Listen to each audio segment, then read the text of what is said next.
Hey guys, ScrappyKsue. I have another card. This one I've had made for a while. I just needed to find the time for the video. And again, shame on me, but I cannot for the life of me remember this die, and I can't find what I did with it to tell you. But this in the background is I believe a Cuttlebug embossing folder. It's just squiggly all the way around, but it's in a frame format.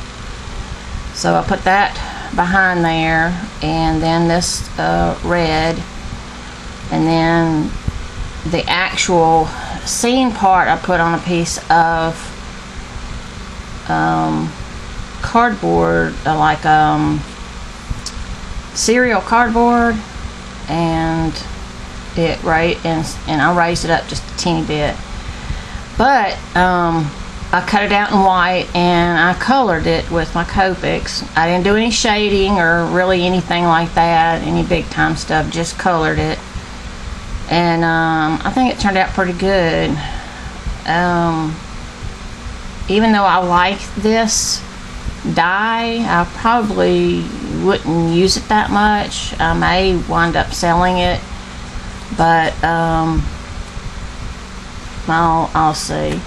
But and then I had a bow, and this is just a one bow thing. It's a my creative time bow, this with the scallops here, and I just did it twice, and then on the red one I cut them off. That way you would have the two colors, but you would still have the stitching.